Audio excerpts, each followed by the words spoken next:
오늘은 욥기 25장 전체 말씀을 통해서 빌닷의 마지막 충고인데 명언일까 악담일까 하는 제목으로 말씀을 나누겠습니다. 빌닷이 마지막으로 욥에게 충고함으로 친구들과 욥의 변론은 여기서 끝이 납니다. 빌닷은 마치 명언 제조기 같이 보입니다. 그래서 세계적인 금언들을 쏟아냈습니다. 첫 번째 빌닷의 명언은 욥기 8장 7절에 내 시작을 미약하였으나 내 나중은 심히 창대하리라는 금언인데 세계적인 명언이 되어서 사업을 시작하는 모든 사람들에게 축복문으로 예용되고 있습니다. 두 번째는 본문 욥기 25장 5절에서 6절 말씀인데 보라 그의 눈에는 달이라도 빛을 발하지 못하고 별도 빛나지 못하거든 하물며 구더기 같은 사람 벌레 같은 인생이랴. 이 구절은 인생을 한 줄의 시로 표현한 매우 절망적이지만 매우 아름답고 서정적인 시구이기도 합니다. 아마도 빌닷은 언어의 마술사가 아닌가. 물론 빌닷뿐만 아니라 욥의 두 친구 엘리바스와 소발도 마찬가지입니다. 실상 빌닷이 두 개의 명언에서 의도한 것은 욥의 여호와 신앙과는 거리가 멉니다. 내 시작은 미약하였으나 내 나중은 심히 창대하리라는 문구는 과거에 우리나라에서 어떤 여배우가 광고에 카피로 사용했던 부자 되세요라고 하는 것, 다시 말하면 무한 긍정주의를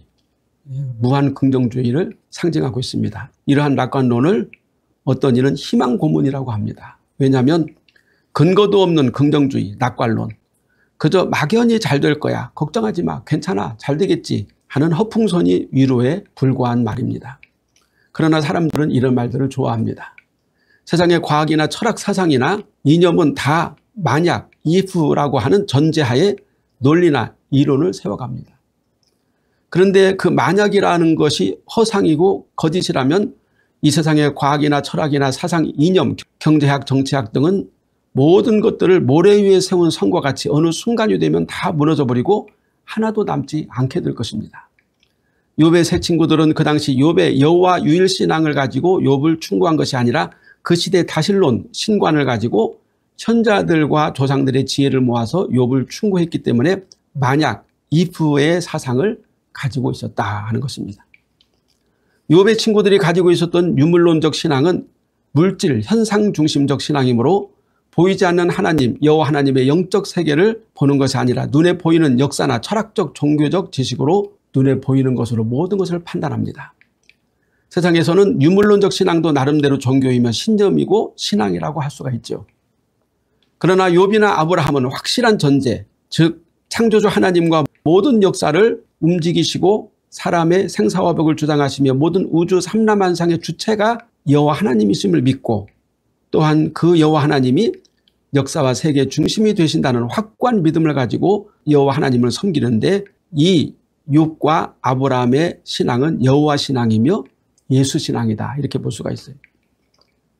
그리고 여호와 신앙의 중심은 번제 신앙인데 번제 신앙은 인간이 죄인이며 번제를 통해서만 죄 씻음을 받고 거룩하신 하나님 앞에 나갈 수 있다는 중보자 신앙을 욥과 아브라함이 가지고 있었던 것입니다. 그 번제 신앙은 예수 그리스도의 중보 사역으로 완전히 성취가 되어집니다. 그러므로 우리가 욥의 친구들의 종교적, 철학적, 인문학적 신념을 욥의 여호와 신앙과 같이 똑같이 보게 되면 욥기를 잘못 해석하게 되고 오해를 하게 된다 하는 것입니다. 그러므로 욥기 8장 7절에서 내 시작은 미약하였으나 내 나중은 심히 창대하리라는 명언은 막연한 긍정주의 철학이지 여호와 신앙의 관점에서 이 구절을 보면 안 된다 하는 것입니다.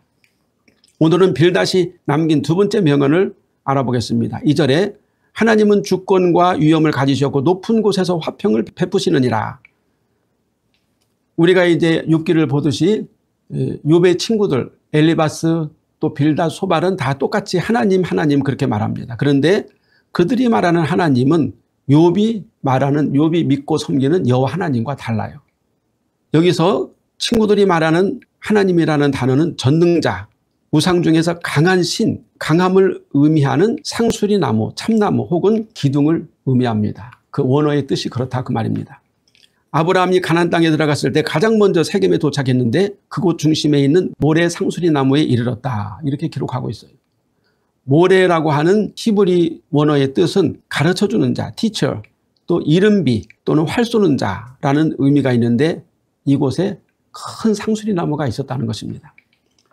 그런데 모래 상수리 나무는 세겜 지역 원주민들이 점을 치거나 활을 던져서 그들의 신에게 묻는 일을 하는데 특히 비에 관한 내용을 묻는다고 볼 수가 있습니다. 현대에는 수로 사업이 잘 되어서 웬만한 가뭄에도 농사 지을 때 물을 공급할 수가 있습니다. 그러나 아브라함 시대나 고대 시대에는 그저 하늘에서 비가 오기만 기다리는 천수답의 농사법으로 곡식을 거둘 수밖에 없었습니다. 그래서 지역마다 큰 나무를 지정하여 그 나무를 신으로 모시는데 우리나라에서는 그 마을마다 큰 고목나무를 숭배하는데 그것을 뭐라고 그럽니까? 성황당이라고 그러죠. 성황당에 신을 모시고 신탁을 받아서 농사가 잘 될 것인가 점을 치는데 그러기 위해서 거기다 고사도 지내고 뭐 여러 가지 음식을 차려서 비나이다 비나이다 합니다. 바로 그곳이 세겜모래 상수리 나무였다 하는 것입니다. 이런 곳의 특징은 크고 강한 나무인데 몇백 년 된 고목나무가 우뚝 서 있어서 원주민들은 그 나무를 신목, 신령한 나무로 숭배를 했던 것입니다. 그러므로 고대 시대에는 신을 엘이라고 불렀어요. 그러니까 욥의 친구들이 하나님이라고 말하는 그 원어는 엘입니다. 우리가 성경에서는 하나님을 엘로힘이라고 부르는데 그 친구들은 엘이라고 불러요. 그 엘이라는 신은 큰 고목나무나 점치는 신당에 모셔져 있는 정령숭배, 이방인들이 숭배하는 다실론입니다. 욥의 친구들은 그러한 신을 숭배하는 것이지 욥이 믿는 여호와 하나님을 섬긴 것이 아니다 하는 사실입니다. 빌닷은 그들이 숭배하는 강한 신은 주권과 위엄, 즉 힘과 공포를 가졌고 하늘에서 은총을 베푼다 이렇게 말하고 있어요. 이 말은 그들이 숭배하는 신은 가공할 만한 힘을 가지고 있고 또 세상의 악인을 벌하며 착한 사람에게 은혜와 상을 베푼다는 뜻입니다. 다시 말하면 빌닷은 세속 세상에서 말하는 권선징악을 여기서 또 말하고 있는 것입니다. 빌닷이 욥과 같은 여호와 신앙을 가지고 번제를 여호와께 항상 드렸다면 이 구절은 너무나 합당하고 은혜스러운 말씀이 될 수 있습니다. 그러나 앞에서 말씀드린 것처럼 빌닷의 근본은 여호와 신앙이 아니었고 또한 욥이 드리는 번제를 아주 우습게 여겼기 때문에 그냥 교훈적이고 범신론적인 명언일 뿐입니다. 우리가 공자의 말이나 석가모니의 말 중에도 매우 교훈적이며 도덕적인 내용들이 다분히 포함되어 있어요. 그래서 우리가 성경에 있는 내용이나 불교의 가르침이나 또는 공자의 가르침을 보면 같이 이렇게 비슷한 내용들이 많이 있습니다. 뭐 선하게 살아라, 화평하게 살아라, 착하게 살아라 이런 내용들이 있습니다. 성인군자들의 교훈은 대부분 홍익인간, 즉 사람들이 사는 세상을 널리 이롭게 하자는 모토가 있어요. 그래서 성경 말씀에도 그런 내용이 부분적으로 들어 있습니다. 그러므로 그 시대 사람들에게 건전한 도덕의식과 윤리로 공동체가 서로 화목하고 하나가 되어 화평하게 살도록 하고자 하는 목적으로 성인군자들은 교훈을 만들어서 시대마다 배포를 합니다. 그렇다고 그들이 말하는 교훈이 복음적이고 신령한 하나님의 말씀이 아니라는 사실을 우리는 분명히 구별해야 됩니다. 그럼에도 불구하고 교회 강단에서 이러한 비복음적이며 세속적 교훈과 박애와 평화를 말하는 현자들의 명언을 인용해서 마치 그리스도의 복음인 것처럼 위장하여 그럴듯하게 교인들의 영혼을 혼탁하게 만드는 목사나 강연자들이 있습니다. 우리는 교회 강단에서 울려 퍼지는 성서 인문학 강의를 경계해야 됩니다. 3절에 그의 군대를 어찌 계수할 수 있으랴 그가 비추는 광명을 받지 않은 자가 누구냐. 여기서 군대는 능력자가 거느리는 무리들, 그들이 숭배하는 신의 파워를 말합니다. 고대로부터 많은 신들이 있는데 그 신들 중에 가장 막강한 파워를 가지고 있는 주신이 있습니다. 그 주신은 수많은 신들을 거느리고 있습니다. 아브라함과 욥의 시대에는 메소포타미아 마르뚝이라는 주신이 있었고 애굽 시대에는 라라고 하는 태양신이 있었고 그리스 신화에는 제우스, 로마 신화에는 주피터가 주신입니다. 이런 전능자라고 불리우는 주신들은 시대의 흐름에 따라서 주권을 다른 신에게 넘겨주어 마치 신권 쟁탈전처럼 주신이 계속 바뀌어져 왔고 현 시대의 주신들은 누구겠어요? 경제계, 정치계를 주름잡는 대기업 회장이나 세계 패권을 쥐고 있는 강대국이 마치 전능자처럼 역사의 판도를 쥐고 흔들기도 합니다. 그런데 그 시대마다 그 인간 전능자들은 막강한 권력을 행사했고 모든 세상 사람들은 그 권세자들, 신처럼 존재하고 존경받는 권력자나 전능자의 영향력 아래서 살게 되었다. 실상 이 시대는 패권주의 시대죠. 그래서 마치 미국이라든지 또는 강대국인 중국이 세상을 쥐고 흔드는 것처럼 보입니다. 그 휘하에서 많은 사람들이 울고 웃습니다. 또 경제도 마찬가지예요. 대재벌의 회장들, 그리고 또 돈이 많은 거부들이 마치 세상을 그들의 말 한마디로 인해서 서민들이 울고 웃는 그런 상황, 그것이 바로 그들의 영향력이다 하는 것입니다. 그 아래에서 약한 자들이 살고 있다 그 말입니다. 바울은 이에 대해서 이렇게 말하고 있습니다. 고린도후서 11장 14절 15절 말씀에 이것은 이상한 일이 아니니라. 사탄도 자기를 광명의 천사로 가장하나니 그러므로 사탄의 일꾼들도 자기를 의의 일꾼으로 가장하는 것이 또한 대단한 일이 아니니라. 그들의 마지막은 그 행위대로 되리라. 고대로부터 현재까지 모든 시대에 스스로 전능자라고 주장하는 신들이 사람의 껍데기를 쓰고 나타나서 세상에 빛을 주겠다, 평화를 주겠다, 정의를 행하겠다고 하며 광명의 천사, 의의 일꾼으로 가장하여 나타나 행세하는데 그 마지막 심판은 하나님이 하신다고 사도 바울이 증거하고 있어요. 빌닷이 말하는 전능자의 광명은 이와 같이 의의 일꾼으로 가장한 사탄의 하수인 혹은 사탄의 영이라는 사실을 우리가 분명히 알아야 합니다.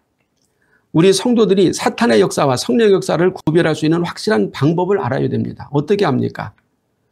그가 누구든지 예수 그리스도를 하나님의 아들이시며 구세주이며 마귀를 멸하시고 우리를 죄에서 사망에서 구원하시기 위해서 십자가에 죽으셨다가 3일 만에 부활하시고 다시 승천하셨다가 심판하시기 위해 재림하시고 예수 믿는 자들을 영원한 천국으로 인도하신다는 믿음이 있는가? 그가 그 예수 믿음을 가지고 있는가 없는가를 보면 그가 사탄의 영인지 아니면 성령의 역사인지 알 수가 있다 그 말입니다. 진짜 예수 믿음이 없으면 그는 목사라 하더라도 광명의 천사로 가장한 사탄입니다. 말로만 예수를 말하고 하나님을 말한다고 다 하나님의 사람이 아니고 그의 삶이 죄와 탐욕, 세상의 권력이나 명예 혹은 인기를 쫓지 않고 오직 예수의 거룩하심을 쫓아서 진리의 길을 따라 천국의 소망을 가지고 사는 자가 진짜 그리스도인이요 하나님의 사람이 되는 것입니다. 사전에 그런즉 하나님 앞에서 사람이 어찌 의롭다 하며 여자에게서 난 자가 어찌 깨끗하다 하랴. 빌닷은 점점 그럴듯한 말로 욥을 설득합니다. 빌닷이 여기서 말하는 하나님이라는 단어도 역시 우리가 믿는 무오하시고 죄가 전혀 없으시고 완전하신 그리고 거룩하신 여호와 하나님이 아니라 그 시대의 전능자라고 불리우는 신입니다. 그 시대의 주신, 그 시대를 주름잡는 그 사람이 만들어 놓은 신화에 나오는 신을 말합니다. 어느 시대든지 전능자로 군림하는 왕이나 황제, 권력자는 무오하며 흠이 없다고 주장합니다. 고대로부터 내려온 전능자 주신은 그 시대의 정의이며 심판자이며 완전하다고 그렇게 주장합니다. 물론 인간이 숭배하는 고대로부터 내려온 주신들에게는 서사가 있는데 아버지 신을 죽이고 왕권을 차지한 크로노스, 어머니와 결혼했던 오이디푸스 뿐만 아니라 방탕과 난잡한 서사가 있는 바알, 메소포타미아의 길가메시, 이 세상의 과거로부터 지금까지 난무한 모든 신들은 다 근친살인, 근친상간, 불륜, 포악, 기행을 일삼는 서사들을 가지고 있어요. 그럼에도 불구하고 사탄의 염력과 강건한 신체, 괴력으로 신의 자리를 차지하면 그가 정의의 사도요 그 시대의 심판자가 되는 것입니다. 이것이 세상 역사입니다. 그러므로 시대의 주신이 무슨 짓을 했든지 인간들은 그 앞에서 죄인이고 납작 엎드려야 목숨을 부지할 수 있다 하는 것입니다. 물론 당연히 이 모든 악한 시대를 심판하시는 분은 여호와 하나님이시며 그 심판의 잣대는 하나님께서 이스라엘 백성들에게 명하신 번제와 그리고 번제의 실상인 예수 그리스도임을 우리가 분명히 알아야 합니다. 번제와 예수 그리스도로 모든 세상을 심판을 받습니다. 빌닷 문학의 최고 문장은 5절 6절에 나옵니다. 보라 그의 눈에는 달이라도 빛을 발하지 못하고 별도 빛나지 못하거든 하물며 구더기 같은 사람, 벌레 같은 인생이랴. 이 부분에서 빌닷은 그의 천문학적인 지식을 자랑하고 있습니다. 고대시대 사람들에게는 달과 별에 대한 연구가 매우 중요합니다. 왜냐하면 그들은 달과 별, 천체를 연구해서 그것을 점성술로, 운명을 점치는 점술로 사용하기 때문에 그렇습니다. 예수님께서 베들레헴 마후간에 탄생하셨을 때 예수님의 탄생을 축하하기 위해서 찾아온 동방박사들이 왔는데 그들이 예물을 드렸습니다. 그런데 그들은 누굽니까? 천문학을 통해서 점을 치는 마기라고 불리우는 점성술사였습니다. 고대 사회에서 현자라고 하는 사람들은 철학과 의학, 물론 지금처럼 발달된 의학은 아니지만 그 시대에 걸맞는 의학적인 지식, 수사학, 천문학 등 그 시대의 최고의 지식을 갖춘 사람들이었고 예언가이며 점성술사였고 마술사이기도 했습니다. 욥을 찾아온 3명의 친구들도 이와 같은 현자급의 사람들이었기 때문에 모든 지식을 총동원해서 욥의 재앙을 분석하고 진단하고 나름대로 판단해서 마치 법정에서 선고를 하듯 욥을 정죄했던 것입니다. 그러면 여기서 왜 빌닷은 달이 빛을 발하지 못한다고 말을 했을까요? 달은 과거나 현재나 미래나 월식과 일식을 통해서 우리에게 보여줄 때는 원으로 보여줬다가 혹은 반원으로 줄어들었다가 혹은 활 모양으로 휘어져서 보이고 나중에는 그 빛이 희미해지고 사그러듭니다. 이런 현상을 달이 빛을 발하지 못한다고 말을 한 것입니다. 아마 고대 사람들은 그런 현상을 어떤 과학적인 지식을 가지고 말하는 것이 아니라 그냥 달이 빛을 잃었다, 이렇게 뭔가 운이 다했다, 이런 식으로 해석하는 것입니다. 그래서 달이 그 빛을 잃고 환하게 밝히지 못한다고 말하는 것입니다. 또한 별들도 시간에 따라 그 밝기가 달라지고 사라졌다가 다시 나타나기를 반복합니다. 우리가 지금은 과학적으로 천문학적으로 다 알으니까 왜 저 별이 있다가 없어졌지 알 수 있지만 그 당시는 몰라요. 그래서 지구가 자전을 하거나 태양을 중심으로 공전하기 때문에 시시각각 별들이 달라져 보이는데 이러한 현상을 빌닷이 매우 문학적으로 표현한 것입니다. 그리고 고대 시대에는 특히 달이나 별을 신으로 여기고 그것으로 점을 치는 일을 했기 때문에 인간들은 별점이나 달의 움직임을 따라 그 시대의 운명이 달라진다, 또는 그 시대의 주권자의 운명이 달라진다고 여겼던 것입니다. 고대인들은 우주 전체 중에 인간이 제일 약하고 인간이 가장 비천하다는 생각을 가지고 그러므로 인간은 겸허하게 살아야 된다, 이렇게 현자들이 주장했어요. 유대인의 탈무드에 보면은 왜 하나님이 인간을 마지막 6일째 창조하셨는가에 대한 답을 말해주고 있는데, 아무리 미물, 벌레라 하더라도 인간보다 먼저 태어났으니 인간은 삼라만상, 미물, 벌레 앞에서도 겸손해야 되고 벌레 한 마리도 중히 여겨야 된다, 이렇게 가르쳤다고 합니다. 그러한 사상으로 빌닷은 사람을 벌레로 비유하여 벌레 같은 욥, 네가 뭔데 전능자에게 항의하고 깨끗하고 의롭다고 주장하느냐 하고 꾸짖고 있는 것입니다. 빌닷이 욥을 향해 말한 문장 중에서 가장 독설이 담긴 문장이 마지막 문장이에요. 이 빌닷은 욥에게 가장 잔인하고 가장 독한 말을 남기고 대화를 끝냈어요. 그 말이 뭐냐면은 하물며 구데기 같은 사람, 벌레 같은 인생이랴, 이렇게 말하는 것입니다. 그런데 이제 이 구절을 해석하면은 빌닷의 마지막 독설 속에 하나님의 놀라운 복음의 비밀이 들어있어요. 빌닷은 그냥 독설을 날렸는데 하나님은 그 악인의 독설 속에서 그리스도의 복음을 드러내셨다는 것입니다. 여기서 구더기라고 하는 말은 실제로 욥의 몸에 그 당시 구더기가 있었어요. 우리가 이 욥기를 읽어보면 욥이 그렇게 말했어요. 욥기 7장 5절에 내 살에는 구더기와 흙덩이가 의복처럼 입혀졌고 내 피부는 굳어졌다가 터지는구나. 자기 몸에 구더기가 바글바글 한다는 사실을 얼마나 흉측하고 끔찍합니까? 그것을 토로했어요. 사람의 시체가 방치되어졌을 때 순식간에 구더기가 생겨서 말로 표현할 수 없는 참혹한 일이 생겨요. 온 몸을 다 구더기가 파먹습니다. 욥이 실제로 그런 현상을 체험했다는 것입니다. 빌닷은 욥의 몸에 붙어서 욥의 살을 파먹고 있는 구더기를 보고 이 구더기 같은 인간아, 너 구더기야, 이렇게 말한 거예요. 완전히 인신공격이죠. 그럼 얼마나 끔찍해요. 원문에 보면 구더기 같은 사람이 아니라 인간 구더기라, 이런 뜻입니다. 인간 구더기. 다시 말하면 빌닷은 욥더러 이 인간 구더기야, 그렇게 말하는 거예요. 실제로 욥의 몸에 구더기가 바글바글 했거든요. 그 다음에 벌레 같은 인생이라고 말을 했는데, 여기서 원어의 뜻은 The son of man, a worm이라는 그 내용이 있습니다. 사람의 아들 구더기다.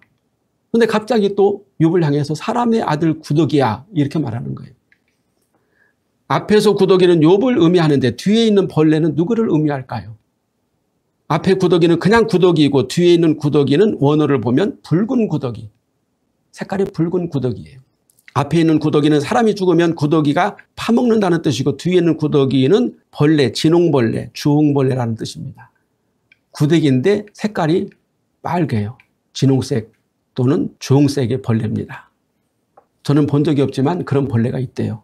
영어로 말하면 크림슨 웜, 스칼렛 웜이라고 말하는데 이 벌레는 죽으면 붉은색을 띠고 주변을 붉게 물들인다고 합니다. 시편 22편 6절에 보면은 나는 벌레요 사람이 아니라고 고백하고 있는데, 이 고백은 다윗이 예수 그리스도의 비전을 보면서 예수님이 고백한 내용을 대신 시편에 기록한 것입니다.